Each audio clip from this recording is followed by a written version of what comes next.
Victoria Villarroel. ¿eh? Hola Victoria, ¿qué tal? ¿Cómo va? Mira, me voy a ir para allá. Me voy a ir a acompañarte y charlamos juntos, ¿te parece?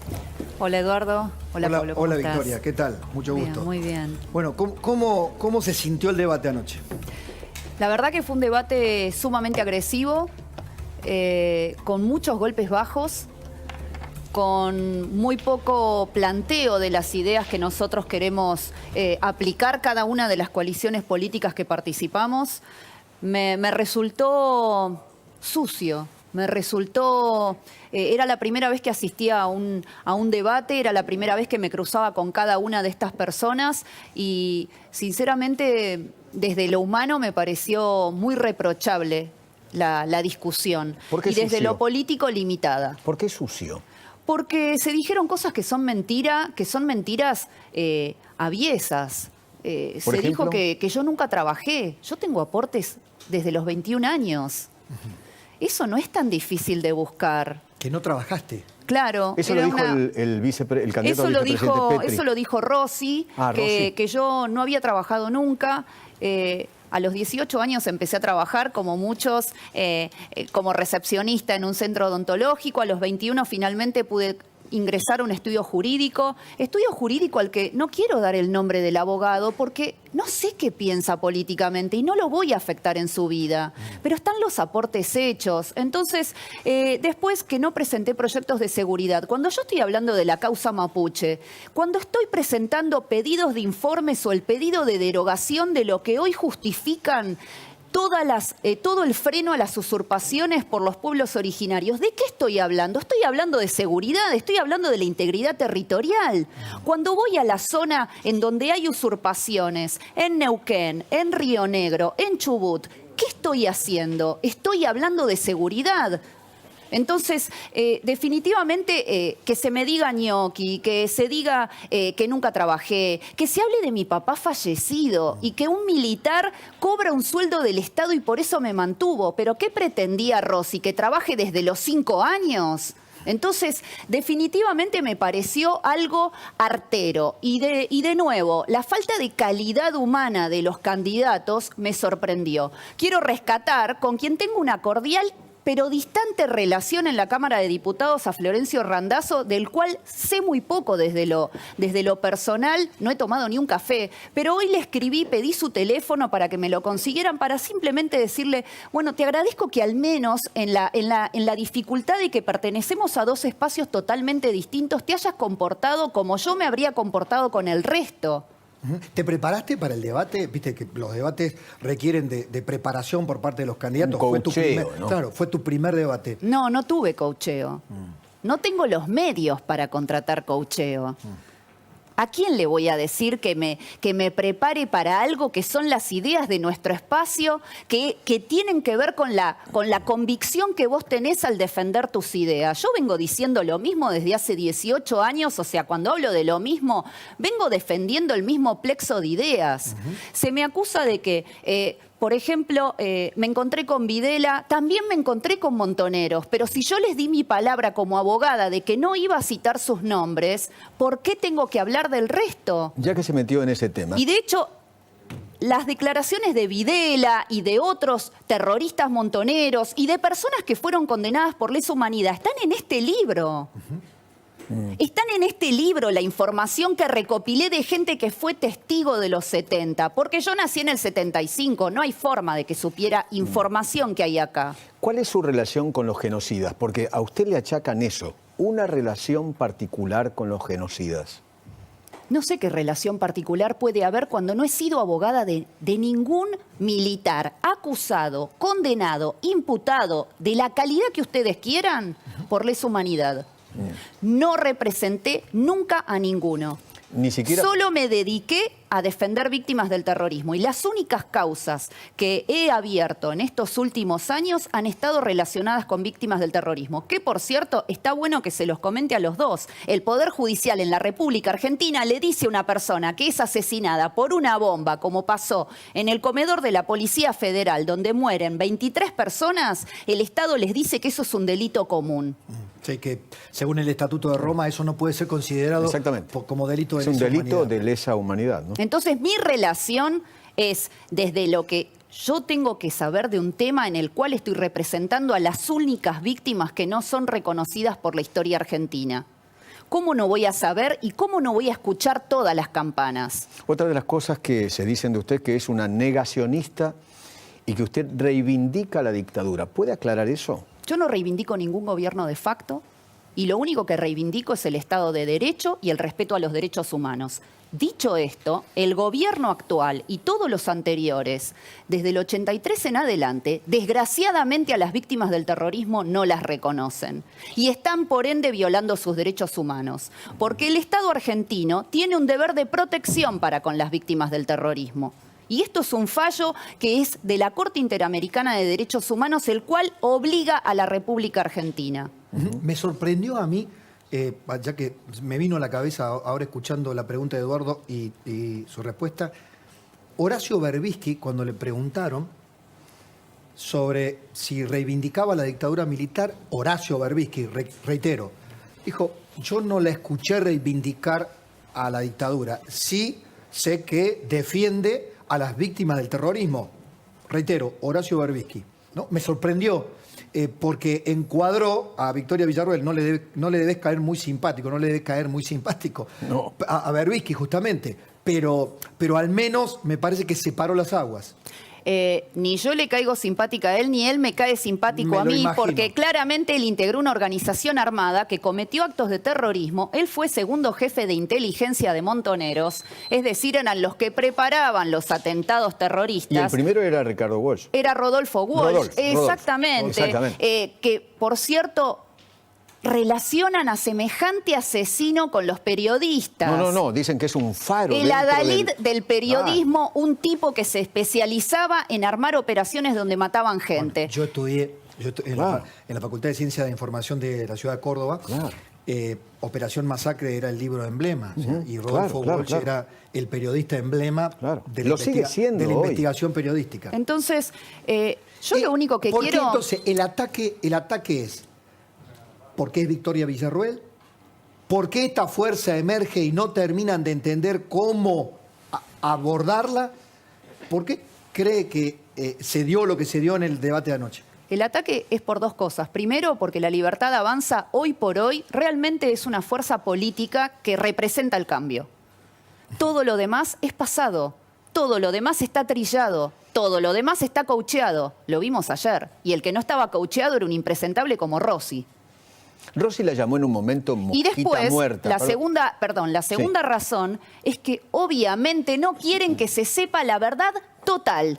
Yo no niego que hubo crímenes. Lo que estoy pidiendo es que se reconozca la historia completa. La historia tiene matices, tiene claros y oscuros. La historia no está siempre del lado en que nosotros queremos estar o nos tiene que agradar o no agradar. La historia es, los hechos son. Acá no fueron solamente unas víctimas. Acá hubo inocentes que fueron asesinados. Y quiero poner esta disquisición porque cuando nosotros analizamos la lista de los indemnizados por la ley 24411, que es la de los desaparecidos, o cuando analizamos el Parque de la Memoria, los nombres que están, o el Registro Único de las Víctimas del Terrorismo de Estado, que es un organismo del Estado que reúne a aquellos que sufrieron abusos por parte del Estado, encuentro a gente que murió poniendo una bomba. Encuentro gente que murió atacando un regimiento en democracia. Encuentro gente que mató a niños cuando integraba una organización armada. Entonces, si vamos a contarle al pueblo argentino una historia distorsionada, lógicamente hay que cerrarle la boca, hay que censurar y hay que amordazar a la mujer que está denunciando eso. Junto por el Cambio, la reacción que hubo frente a aquel acto que la izquierda buscó censurar, yo creo que lo amplificaron soberanamente, lo charlábamos con Eduardo, es que Victoria Villarruel se mete otra vez con los 70. Esto dicen las voces de Juntos por el Cambio, que es un tema que atrasa, que esto no tiene empatía con el dolor y lo que están sufriendo los argentinos hoy, que es la debacle económica, que es la circunstancia social.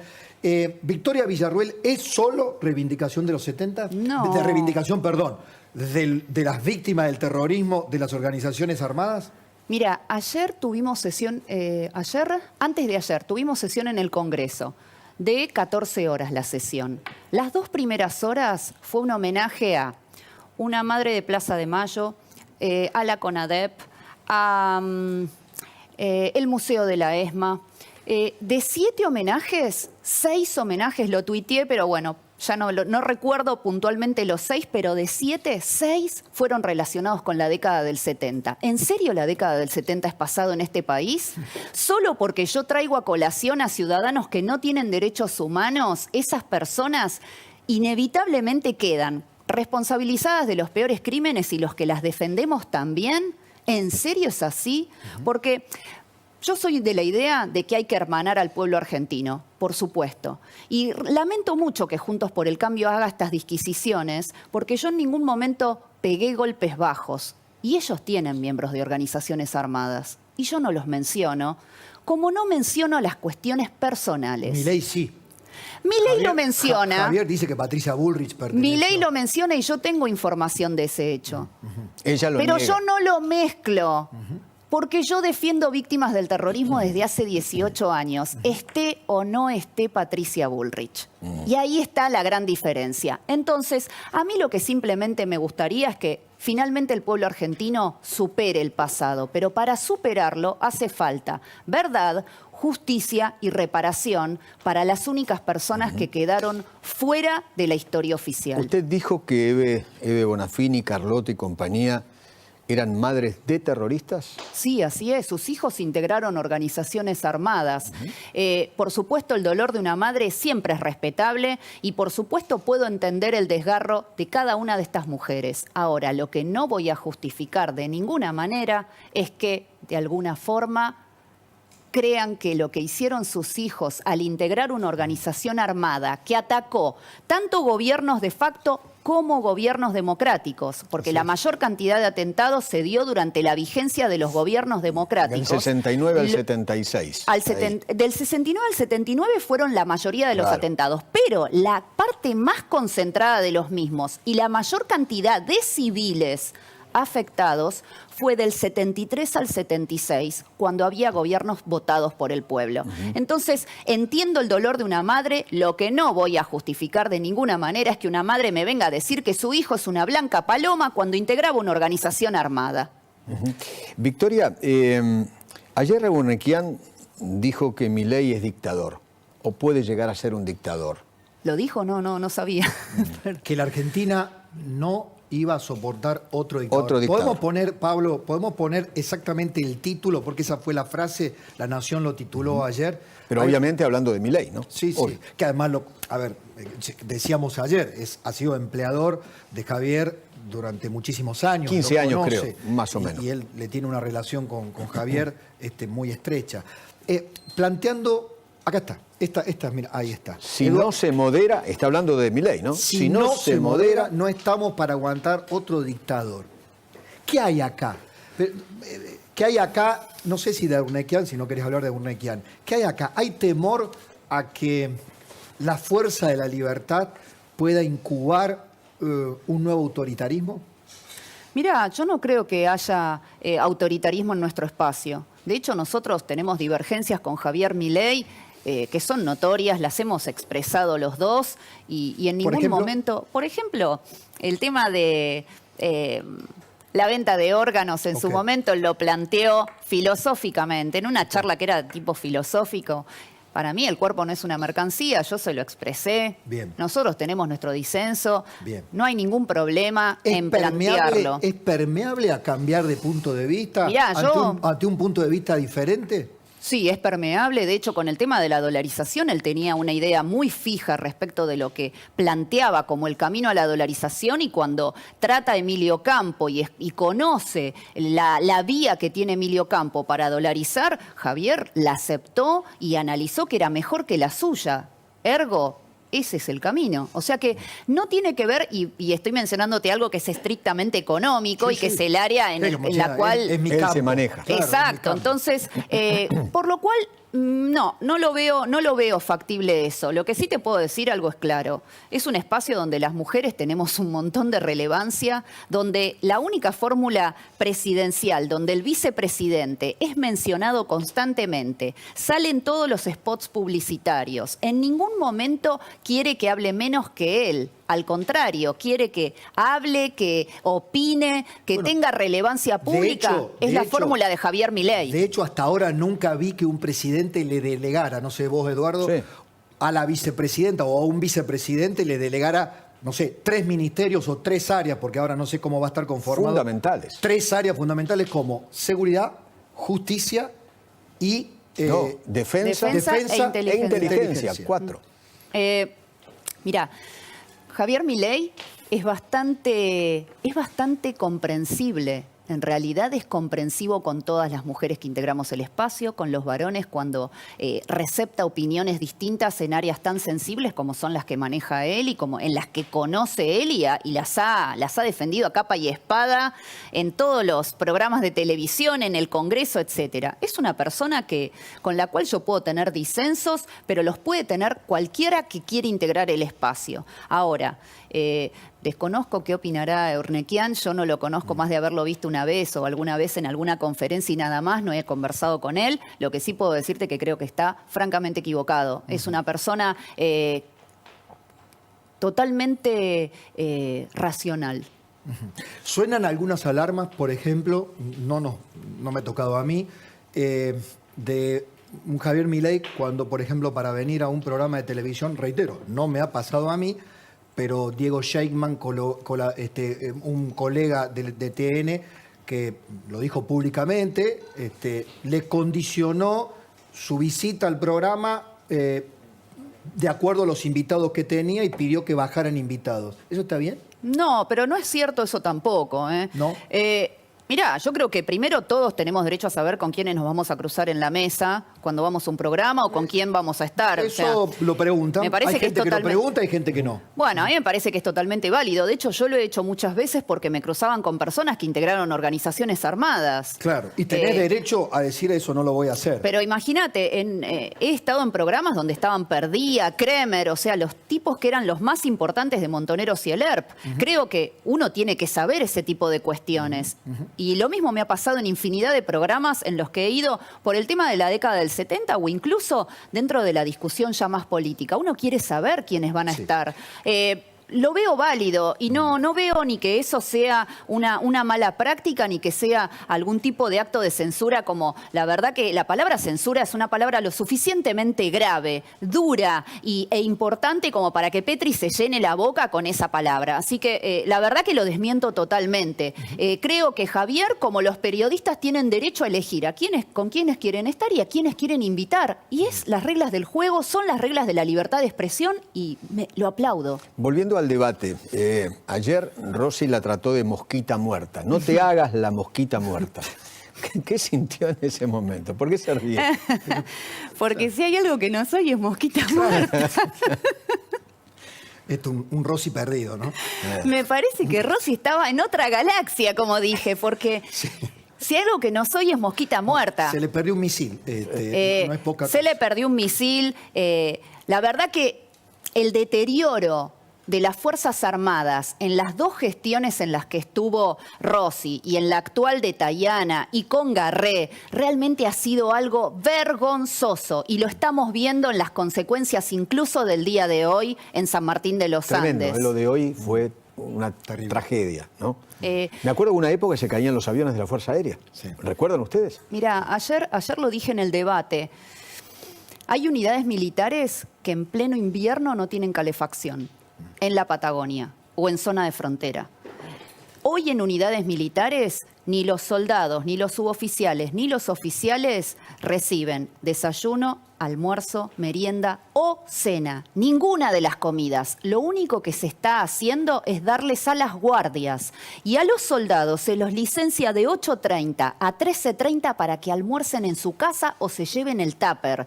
En esa situación estamos en defensa en la República Argentina. Y las fuerzas federales tampoco están mucho mejor. También la están pasando muy mal. La están pasando muy mal porque se los responsabiliza de todo. El Estado en ningún momento les da respaldo ante el combate contra el delito, contra el narcotráfico. Si van a los gendarmes y los mandan a otro lugar que no sea las fronteras, por ejemplo, al conurbano o a Rosario, no tienen dónde dormir. Recién ahora dispusieron en Rosario unos hoteles porque terminan durmiendo en el piso. Bueno, pero ahí hay algo que determinados sectores de las fuerzas le reconocen a Patricia Bullrich, que es que en su momento de ministra de Seguridad, no solamente que los respaldó, los reconoció, a nivel económico no estoy en condiciones de la evaluación que estás haciendo en profundidad, pero reconoces que de la oferta electoral, quien ha tenido una mirada un poquito más específica y contemplativa con las fuerzas de seguridad y las Fuerzas Armadas ha sido Bullrich. Mira, para el maltrato que sufrieron las fuerzas, lógicamente lo de Bullrich parece cuasi heroico, pero yo también no puedo dejar de recordar cuando hubo policías que fueron enviados sin nada a resistir 14 toneladas de piedras. Entonces la ley hay que hacerla respetar, la ley hay que aplicarla, no hay que tener más demagogia. El que comete un delito tiene que responder. Si ustedes son gobierno, ya que habla de esas 14 toneladas de piedra y una gran manifestación, ¿no? ¿Qué van a hacer con los piquetes si ustedes son gobierno? ¿Qué van a hacer? El tema de los piquetes, primero, la legislación está vigente. El problema es que no se la hace respetar. Por supuesto, vos usás primero medidas disuasorias. Vos das la voz y pedís el desalojo utilizando lo que es la negociación. Luego ya utilizás factores que son disuasorios, que no son letales. El tema es acá, por ejemplo, si por ejemplo se hidrantes. lleva menores de edad a una marcha, hay que imputar a los responsables de estos niños. A los padres. A los padres. Menores mamás, de 14 papás. años no pueden estar en una marcha en la cual son llevados como rehenes para sitiar una avenida, un acceso a la ciudad, una ruta nacional. Una marcha no es el lugar para un niño. Y si no empezamos a entender esto, estamos realmente fracasando como sociedad. Yo vi retazos del debate, tenía en ese momento. ¿Es cierto que Del Caño te preguntó si ibas a reprimir? Me preguntó si iba a reprimir a los que defienden la educación sexual integral. Y como le dije en ese momento, no entiendo la correlación entre educación sexual integral y represión. No entiendo qué hacen la misma frase, esa disquisición. Porque además lo de Lesi es en el colegio. No sé, y piensan en el los colegio del- no entra la policía. No sé, habría no que sé. preguntarle en qué mente alunada dos cuestiones que no tienen relación quedaron encadenadas. Lo que nosotros vamos a hacer es garantizar el orden. Yo entiendo que en Argentina, desde hace 4 décadas, al que porta un uniforme lo han demonizado y lo han hecho chivo expiatorio de todas las situaciones habidas y por haber. Sí. El uniformado, sea de una fuerza federal, de una fuerza policial o incluso las Fuerzas Armadas, tienen funciones muy específicas. No hacen lo que quieren. Entonces, cuando nosotros hablamos de que hay que garantizar el orden y si es necesario reprimir el delito, no se está hablando de violar los derechos humanos, se está hablando de que tenemos reglas en la democracia y que las tenemos que respetar todos. Si ustedes son gobierno, ¿cómo van a hacer? Pero el cómo, porque acá lo importante es el cómo. ¿Cómo van a hacer para asegurarle a la gente más seguridad? ¿Qué es lo que pide a gritos? Mira, no tiene que ver con poner más policías en las calles. Lo que tiene que ver es que primero vos le tenés que dar un respaldo como Estado. Hoy por hoy no hay judicial. Un respaldo político, porque también una política de seguridad va encadenada con una política de justicia, bueno, ¿no? eso, o sea, lo entendemos porque aparte somos iba. letrados. Obviamente van encadenadas. Pero acá el abolicionismo es la regla para todo. O sea, lo vimos con cada uno de los últimos casos donde un tipo delinque, comete un atentado, comete un asesinato, heridas, lesiones, secuestro, lo que sea, y acá con cualquier artilugio sale de la cárcel. O se le garantiza que pase incluso la prisión domiciliaria. Entonces, simplemente, primero es aplicar la ley, segundo, respaldar a las fuerzas de seguridad, tercero, adiestramiento, equipamiento. No puede ser que un policía esté con el chaleco vencido, que si le roban el arma se la tenga que comprar él, que si va a la ropería le dan 3 talles más grande el uniforme. Las balas se las tienen que pagar Que ellos. si en una acción legítima, de legítima defensa, repele un delito, el Estado, ante el daño que puede haber sufrido el delincuente, en una acción de nuevo legítima, el Estado lo deje solo y pretenda que esa persona se defienda como puede de lo que le estamos pidiendo que haga. Con lo cual vas a pelear en el presupuesto para mejorar. Obviamente, todo esto se hace, además con decisión política y el organigrama, con dinero, con presupuesto, con fondos. Es que yo no sé de qué manera pretenden que hagamos la seguridad cuando vos no le das ni el adiestramiento, o sea, no das la instrucción de vida, no les das los pertrechos. Viste que hay un diputado un poco alunado, le decían, viste, que quiere declararle la guerra en Paraguay, le quiere declarar la guerra en apellido Rubín. Sí, de apellido Rubín. Ahora, cuando vas a los números, lo que determina Paraguay como presupuesto para sus Fuerzas Armadas... Es cero. Cero. Digamos, ¿en qué condiciones de defensa hoy está la Argentina? Argentina está... No estoy planteando una hipótesis de guerra, no, pero bueno, simplemente no. la anécdota lo ha traído al debate público. Es que vos sabés que... primero, las Fuerzas Armadas tienen, por la ley de defensa nacional, tienen funciones súper específicas y solo pueden actuar ante un conflicto armado internacional. Sí. O sea, no pueden ingresar al territorio.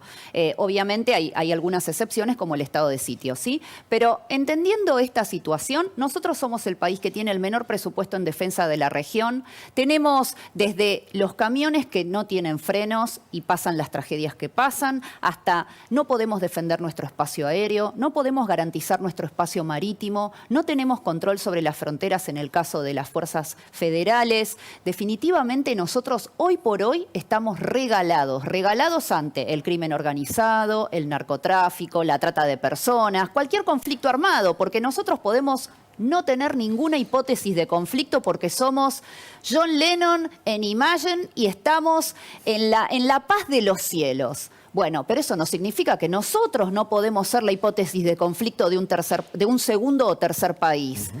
No, nosotros tenemos conflictos. Y ante un tercer atentado, ¿no? Tenemos una base china en la República Argentina. Base china que firmó el kirchnerismo, que desgraciadamente refrendó también Juntos por el Cambio, de la que casi el contenido es secreto en la provincia de Neuquén. Van a tener una gran complicación si son gobierno, porque yo le he escuchado a Javier Milei decir, vamos a respetar los contratos, vamos a respetar la seguridad jurídica. Con ese plexo jurídico preexistente de esas relaciones internacionales donde tenemos una base china, ¿qué se hace?